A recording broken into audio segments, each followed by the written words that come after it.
Special bureau. Mahesh कौन है? कौन है महेश? सर महेश को तो हम लोग भी ढूंढ रहे हैं। आप लोग भी ढूंढ रहे हैं? मतलब? सर एक्चुअली महेश काफी दिनों से काम पर नहीं आ रहा है। घर पर पूछा तो पता लगा घर पर भी नहीं पहुंचा है वो। सब लोग बहुत परेशान हैं। पता नहीं आखिर महेश गया तो कहाँ गया। कब से गायब है? 7 दिन पहले से। सुना था किसी पुलिस वाले ने उसे उठा लिया था। पुलिस वाले? जी सर, और तभी से गायब है वो। कोई फोटो वोटो है इस महेश का? फोटो तो नहीं है सर, लेकिन उसने अपने खुद का फोटो बनाया था। चलिए आपको मैं वो दिखा सकता हूँ।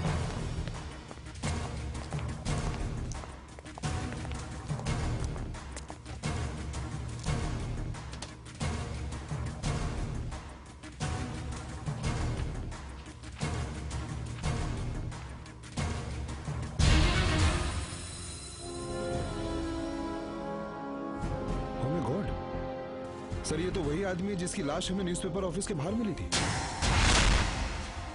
बहुत अजीब बात है, जिस न्यूज़पेपर में इस जैकेट की एड छपी उसी न्यूज़पेपर ऑफिस के सामने महेश की लाश पड़ी हुई मिली। इस न्यूज़पेपर ऑफिस और महेश का क्या कनेक्शन हो सकता है?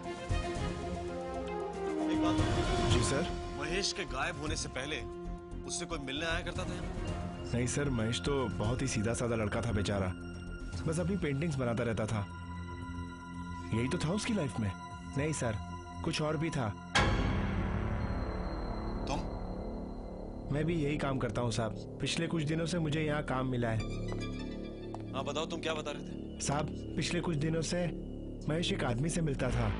लंगड़ा था वो। लंगड़ा था? बैसाखी लेके चलता था वो। बैसाखी लेकर? 35-40 साल का एक आदमी था, बैसाखी पे चल रहा था। क्या ये बता सकते हो कि वो आदमी महेश से क्यों मिलता था? नहीं साहब, ये तो पता नहीं। अगर उस बैसाखी वाले आदमी को जानते तो होगे ना? क्या नाम है उसका? कहाँ रहता हो? नहीं साहब, मुझे कुछ भी पता नहीं उस आदमी के बारे में। ये तो देखा होगा कि महेश उससे मिलने कहाँ जाता था? दुकान के बाहर, वो जो सामने बस स्टॉप है ना, वहाँ। और एक और बात है साहब। क्या? वो आदमी ने वैसा ही जैकेट पहना था जिसके बारे में आजकल पेपर में छप रहा है। ऐसी जैकेट पहनता था? हाँ साहब, लेकिन एक दिन उसने वो जैकेट महेश को दे दी, और जिस दिन से महेश ने वो जैकेट पहनी वो आज तक वापस ही नहीं आया। मुझे लगता है कि महेश का खून इसी जैकेट की वजह से। इस जैकेट की वजह से 3 खून हो चुके हैं, और पता नहीं कितने लोग मरेंगे इस जैकेट की वजह से, और कब तक।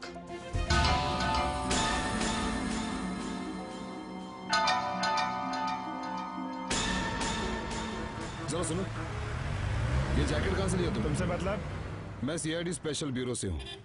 अब बताओ ये जैकेट तुमने कहाँ से लिया? ये जैकेट मैंने एक दुकान से खरीदा है। दुकान से खरीदा है? हाँ। कहाँ वो दुकान? उस दुकान से। थैंक्स।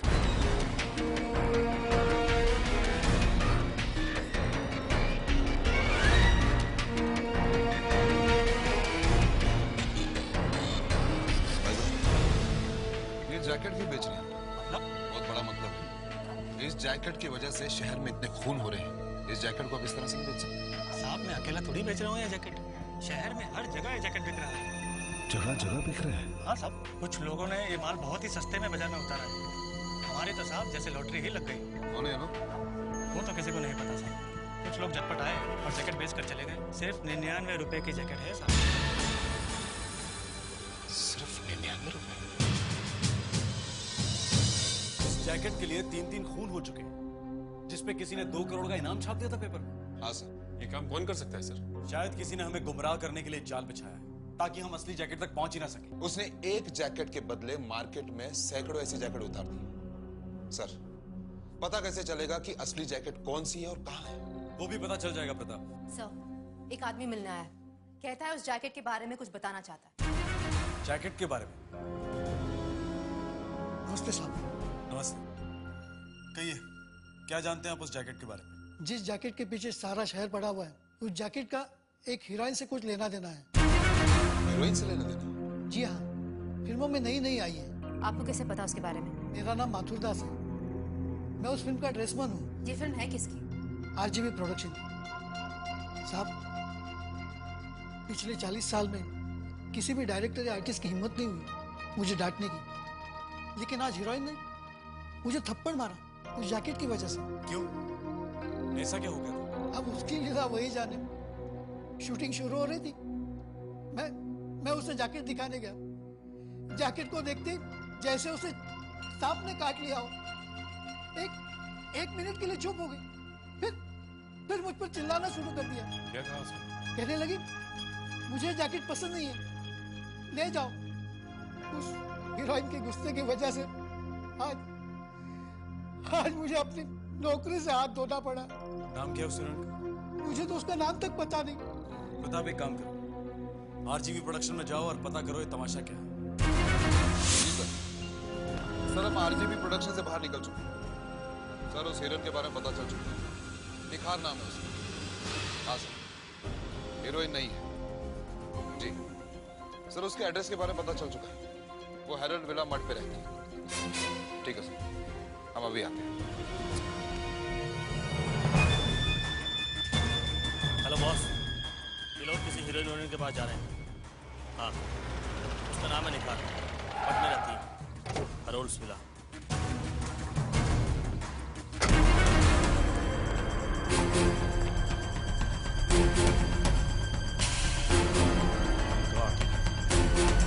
क्या हो गया है?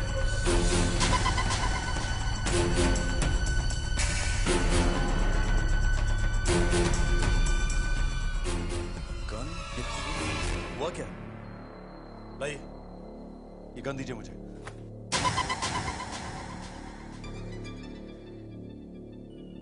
आप निखारी हैं? अभिमन्यु, पूरे घर की तलाशी लेनी पड़ेगी। ऊपर देखिए। चलो।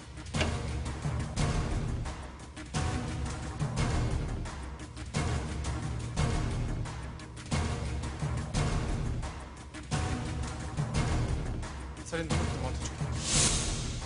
इस घर की हालत को देखकर ऐसा लगता है जैसे ये दोनों यहाँ कुछ ढूंढ रहे थे। दोनों को गोली मैंने मारी। लेकिन क्यों?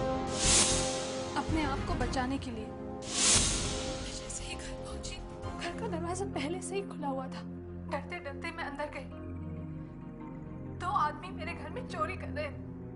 फिर इससे पहले कि मैं कुछ समझ पाती, उन दोनों ने मुझे देख लिया। एक ने अपनी गन निकाली। मैं बहुत डर गई थी। मुझे लगा वो लोग मुझे मार देंगे। मैंने उनसे गन छीनने की कोशिश की और उसी छीना झपटी में वो गन मेरे हाथ में आ गई। एक मेरे हाथ से गन छीन रहा था। मैंने गोली चला दी। दोनों मर गए।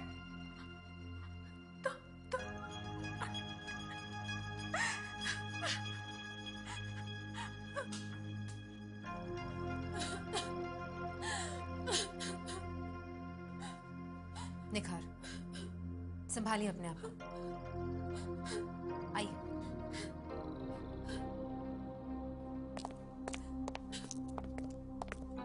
निखार, आपने जो कुछ भी किया अपने आप को बचाने के लिए किया है। आपकी जगह कोई और होता तो वो भी यही करता।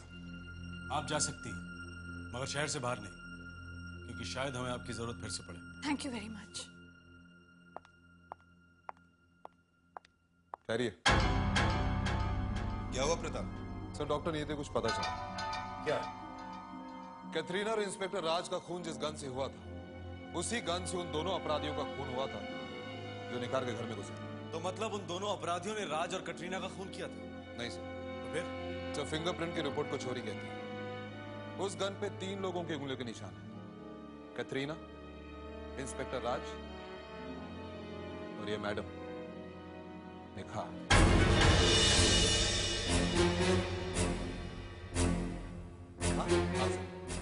उस गन पे उन दोनों अपराधियों के फिंगरप्रिंट्स थे ही नहीं।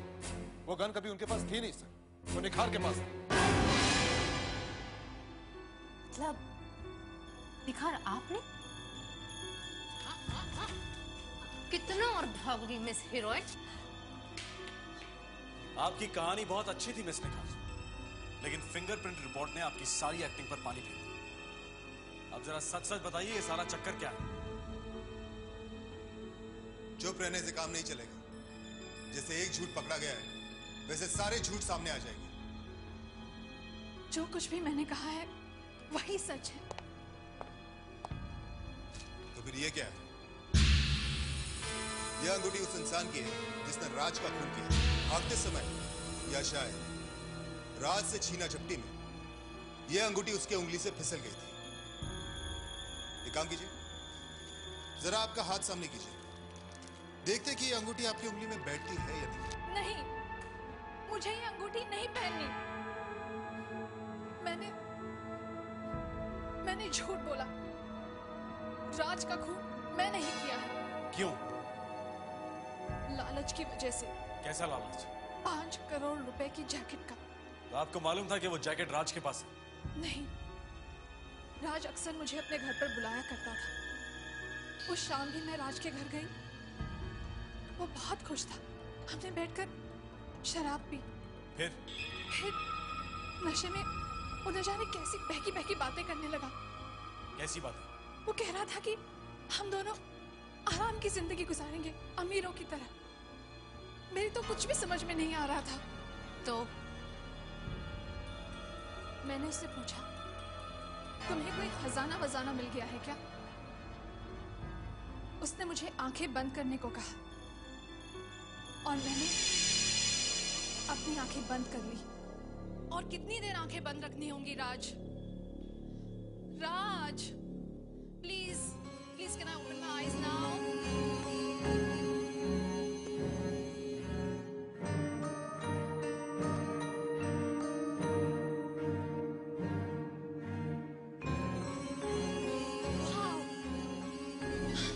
राज, ये तो बिल्कुल वैसी ही जैकेट है जिसके बारे में पेपर में ऐड आया है। ये वैसी जैकेट नहीं निखार, ये वही जैकेट है। क्या? लेकिन तुम्हें ये कहां से मिली? बस मिल गई, समझ लो। राज, देर किस बात की है? चलो ना, उस नंबर पर फोन करते हैं जो ऐड में आया है। Come on. निखार, फोन रख दो। क्या हुआ राज? तुम यहाँ। राज, इस जैकेट के बदले हमें 2 करोड़ रुपए मिल सकते हैं। नहीं चाहिए मुझे 2 करोड़ रुपए। क्या कह रहे हो तुम? पागल तो नहीं हो गए? जब ये जैकेट मुझे 5 करोड़ रुपए देगी तो मैं 2 करोड़ रुपए क्यों लूं? 5 करोड़? हाँ, 5 करोड़। इस पूरे जैकेट में $1 मिलियन है, वो भी नगद, इन कैश। क्या हुआ? $1 मिलियन जैकेट देखकर सांप सूंघ गया? राज, सच बताओ, ये जैकेट तुम्हें कहां से मिला? अरे तुम आम गुठलियों से तुम्हें क्या मतलब? प्लीज राज, बताओ ना। बहुत मेहनत करनी पड़ी ये जैकेट पाने के लिए। मतलब एक लड़की का खून करना पड़ा। खून? वो लॉस एंजलिस से आई थी इसी जैकेट में 5 करोड़ रुपए यानी $1 मिलियन लेकर। लेकिन इस जैकेट के बारे में तुम्हें कैसे पता चला? बस पता चल गया। ये भी पता चल गया ये जैकेट कैसा दिखता है। मैंने ऐसा ही जैकेट बनने के लिए डाला था, मगर तभी मेरे खबरी ने मुझे इसी जैकेट के बारे में बताया। क्या? यही कि लॉस एंजलिस से एक लड़की आ रही है, उसके जैकेट में कुछ है जिसे महेश नाम का आदमी अपने जैकेट से बदलने वाला है। फिर? उसने मुझे यह भी बता दिया कि महेश किस दुकान में काम कर रहा है। मैं वहां गया, महेश को पकड़ा और उसे जेल में डाल दिया। फिर महेश का जैकेट लेकर तुम सीधे एयरपोर्ट चले गए उस लड़की को लेकर? करेक्ट।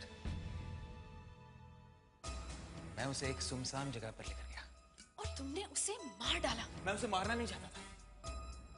वो लड़की डर गई। उसने अपनी पिस्तौल निकाली और उसने कहा $1 मिलियन, 5 करोड़ रुपए के लिए मैं किसी का भी खून कर सकती हूँ। फिर तुमने क्या किया? $1 मिलियन। इतने पैसे कमाने का मौका बार बार नहीं मिलता। मैंने उसी की बंदूक छीन ली और उसे वहीं खत्म कर दिया। आज भी वो पिस्तौल मेरे पास ही है। खतरनाक लड़की थी, गोलियों से भरी पिस्तौल लेकर घुमा करती थी। You mean ये गन अब भी लोडेड है? Of course. Show me.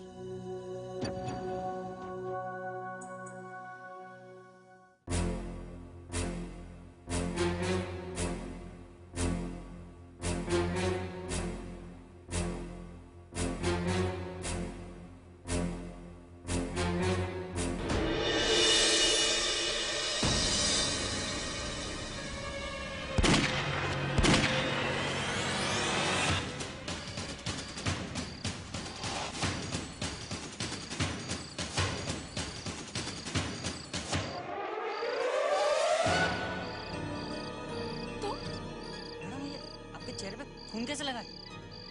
क्या बात है मैडम, साहब ठीक तो है ना? अभी अभी साहब के कमरे से आवाज आई थी। हटिए आप, अरे हटिए आप साहब। मैं बंगले से भाग रही थी, तभी मैंने देखा एक आदमी राज के बंगले में घुस रहा था। फिर मेरे हाथों पहले से 2 खून हो चुके थे। मैं बाथरूम में जाकर छुप गई और खून के दाग साफ करने लगी। तभी मैंने देखा वो आदमी राज के बेडरूम में आया और पूरे कमरे की तलाशी लेने लगा। और आपको लगा कि ये बिल्कुल सही मौका है, राज और वॉचमैन के खून में आप उस आदमी को फंसा सकती हैं। हाँ, लेकिन मैंने उन पैसों को हाथ भी नहीं लगाया। क्यों? क्योंकि मैं कोई रिस्क नहीं लेना चाहती थी। मैंने सोचा उन पैसों का इस्तेमाल मैं 6 महीने बाद कर लूंगी। फिर मुझे डर लगने लगा। हर जगह मुझे राज का चेहरा और वो जैकेट नजर आने लगा। फिर एक दिन शूटिंग के दौरान जब उस बूढ़े ड्रेसमैन ने मुझे वैसा ही जैकेट लाकर दिया, मैं और आप घबरा गए। हाँ, मेरी कुछ समझ में नहीं आया और मैंने उसे थप्पड़ मार दिया। मैं सेट छोड़कर बाहर निकल गई। बस इन चीजों में थी कि अचानक जब मैं घर पहुंची तब मैंने देखा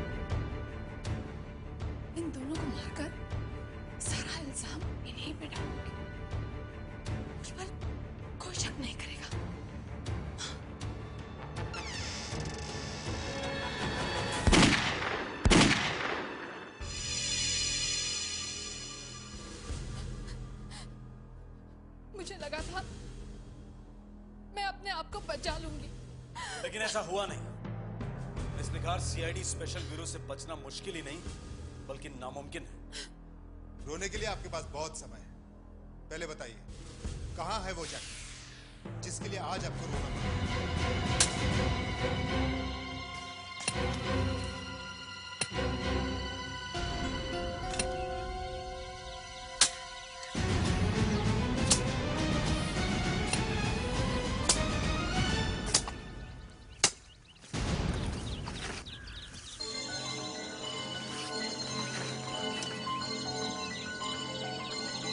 यही वो बैग है निखार जी? हाँ सर, इसी में मैंने जैकेट रखा था।